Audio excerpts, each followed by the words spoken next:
I only focus on my small business at home and don't do much of the house chores. That's why my mother-in-law started making comments again. My name is Susan, and I'm 32 years old. I design websites and work from home. I live with my husband John and his mom in the house where John grew up. Before I got married, I had a job at a company. But after getting married, I decided to work for myself as a web designer from home. Most of my work comes from people who know me from my old job. They liked my work, so they kept giving me projects. It's a good deal for both of us. I don't have to spend time commuting, and I can focus on my household responsibilities. My old boss and I are both happy with how things are going. My mother-in-law doesn't like that I work from home. She thinks a wife should focus on taking care of the house and supporting her husband like in the old days. But times have changed, and many couples both work now. My husband John tries to explain this to her, but she still insists that I should do more housework since I earn the money. She doesn't really understand my job and keeps calling it a home business. Even though I try to balance my work and chores, she's still not happy. Maybe she sees me as the woman who took her son away from her. Since we got married, she's been making sarcastic comments about me and seems to dislike everything I do. John says she relies on him more since his dad passed away about 5 years ago. It annoys him sometimes, but he also seems to like feeling needed by his mom. Our house is in a neighborhood bought by John's dad 30 years ago. His life insurance paid off the rest of the mortgage, so now it's in his mom's name. It's just right for the three of us, and there's a room for me to work, which is great. My mother-in-law has lived here for 30 years and has lots of friends nearby who visit often. When they come, I have to stop working to serve them tea and snacks. And when they get together, they always talk about their daughters-in-law. One says her daughter-in-law runs to her parents' house over small problems, and he's hardly home. Another says her daughter-in-law spends too much money, causing problems for her son. I hear these conversations from my workspace and can't help but laugh. They seem to compete over who has the worst daughter-in-law, never saying anything good about them. When one friend praises me for managing work and house chores, my mother-in-law doesn't seem happy. She dismisses my work as just a small business and wonders how much I make. Then another friend talks about how her wife spends her part-time job money on herself, while her husband's money is for everyone. They all laugh. My mother-in-law starts talking about how things were different in her day, but I tune her out with my headphones. I've heard these stories before, and they often disrespect modern wives. I focus on my work and block out the noise. One evening at dinner, John casually mentioned wanting to buy a new car. I've been thinking about getting a new car, is that okay?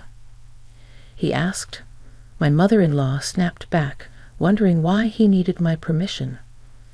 John quickly tried to calm her down, saying it would be a car for all of us, so he couldn't decide on his own. Despite John's explanation, my mother-in-law kept arguing with him. Since you're the only one with a driver's license, you should choose the car you want, she insisted. Poor John, who usually listens to his mother, looked at me for help. You decide, he said, feeling stuck and frustrated. I told him, fine, don't keep asking for your wife's opinion. Just make the decision yourself. John always checks with either me or his mother about everything. It's nice that he's considerate, but sometimes it's frustrating how unsure he can be.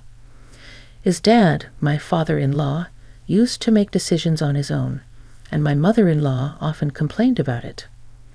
Growing up seeing this, John thinks it's wrong to be too assertive. But my mother-in-law, who had a controlling husband, believes that's how a husband should be. My mother-in-law's dissatisfaction with John, always seeking approval for decisions, falls on me. She blames me, saying, Susan is always nagging John, that's why he's like this. I was surprised and didn't know how to respond. John chimed in, blaming me too, saying, Yeah, Susan is always complaining. That's why I can't decide on my own. I tried to defend myself, but it didn't help. John always takes his mother's side. We've been married for 2 years, but he's never stood up for me in front of her. He apologizes later, saying, I'm the most important to him, but I'm losing trust. He seemed caring at first, but he never backs me up. I'm starting to question our relationship. Kindness and indecisiveness are different. I wish he'd stand up to his mother. About a month later, John's new car arrived. The smell of a new car is the best.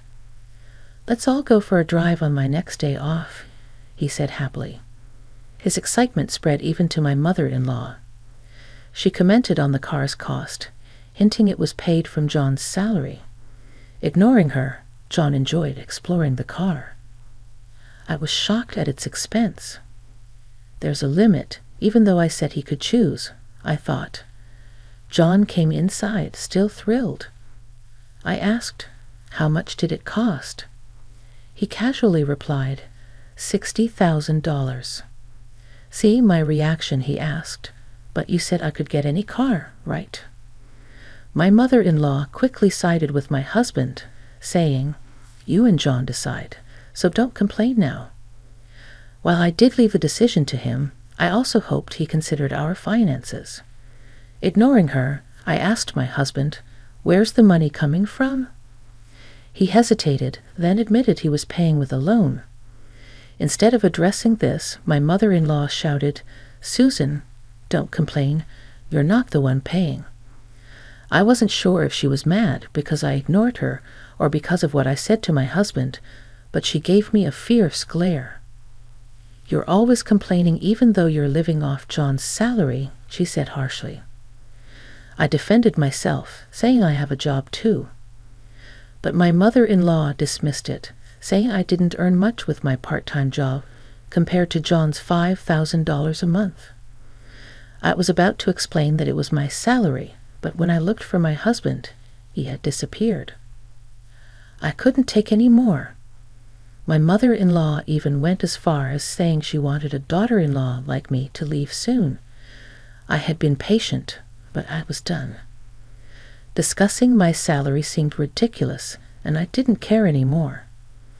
Feeling frustrated with my mother-in-law's comments and my husband's attitude, I couldn't understand why he caused this argument in the first place. His usual indecisiveness had sparked it all over again. Okay, I'll leave then, I said, heading to my home office. I grabbed my laptop and essentials and left the house, telling my mother-in-law I'd come back for the rest of my life later. She glared at me with a frightening expression while my husband stayed in his room. As I left, my still angry mother-in-law shouted, Make sure you've signed the divorce papers next time you come here. Did you hear me? It shocked me to hear her use such harsh language for the first time. Ignoring her, I stormed out of my in-law's house. I wasn't sure if she was angry because I said I would leave as she asked, or because I confronted my husband about the money. Regardless, I knew I wanted to leave that house as soon as possible. After storming out of my husband's parents' house, I went back to my own parents' house for the time being. My mom was surprised and asked what happened. Suddenly, my dad, seeing my unusual expression, seemed to understand the situation. I don't know what happened, but you can stay here as long as you need to, he assured me. I didn't hear from my husband afterward. The man who used to cherish me before our marriage was nowhere to be found. I couldn't help but feel foolish for not seeing that he only listened to his mother. Talking to my parents about what happened at my husband's house helped calm me down. You don't have children, so it's better to divorce sooner rather than later, my mom advised, and I agreed. On the weekend, my father helped me move my belongings out of my husband's house.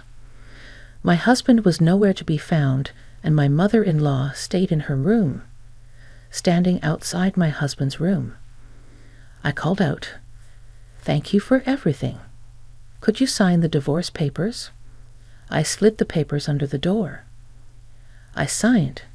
"Is this okay?" came my husband's curt voice from behind the door, along with the signed papers.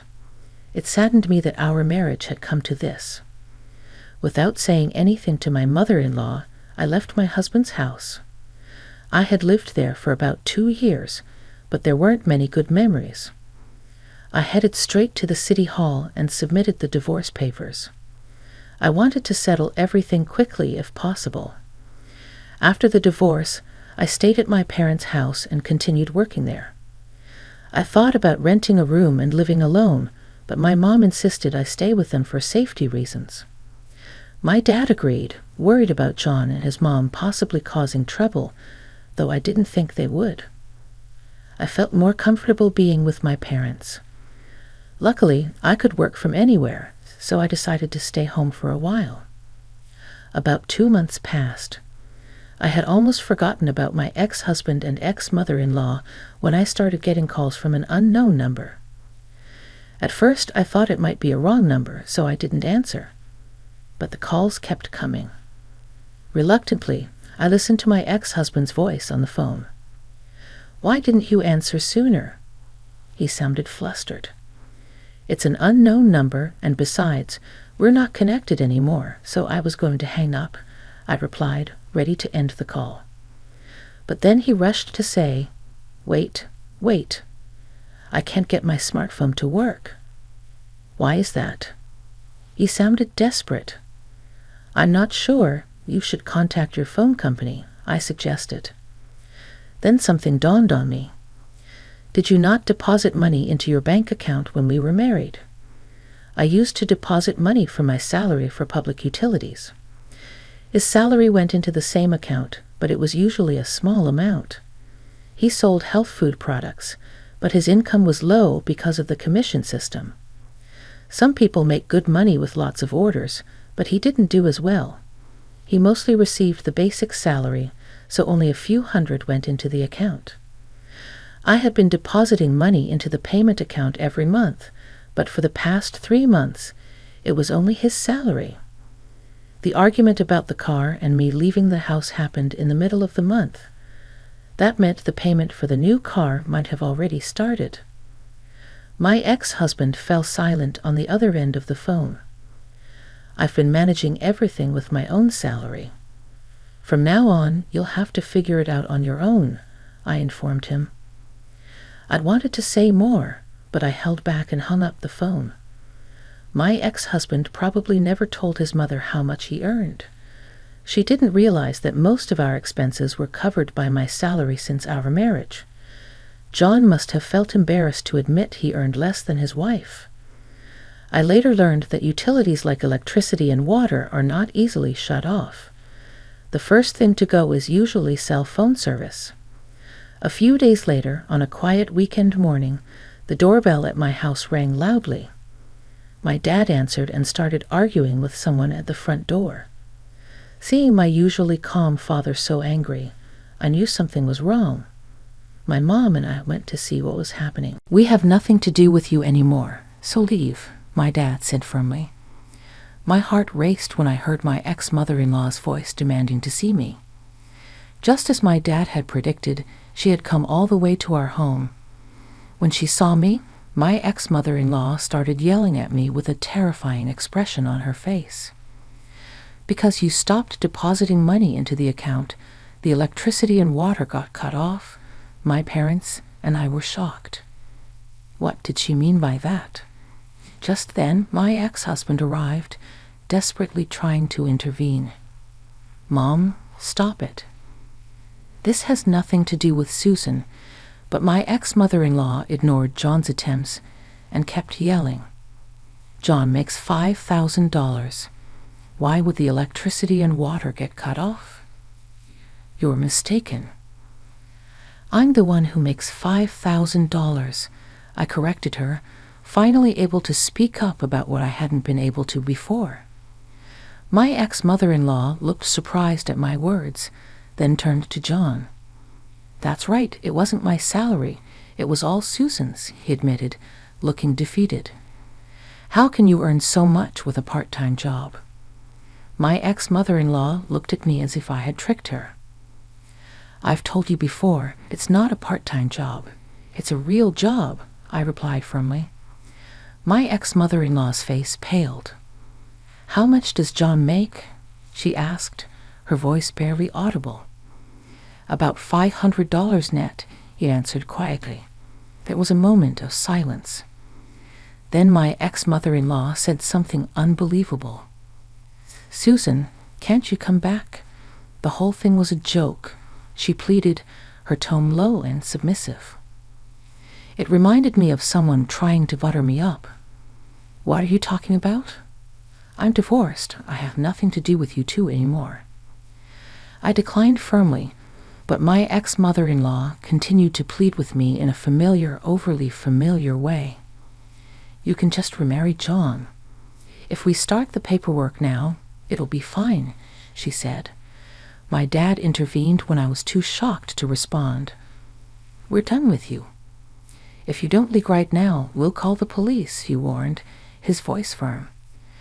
My ex-husband and ex-mother-in-law hurriedly left at the sound of my dad's intimidating tone. "If you show up again, I'm calling the cops right away," my father warned them as they left. "What a bunch of uncalled-for people," my mother remarked, astonished. My father seemed even more furious. "I'm glad you got out of that marriage, Susan."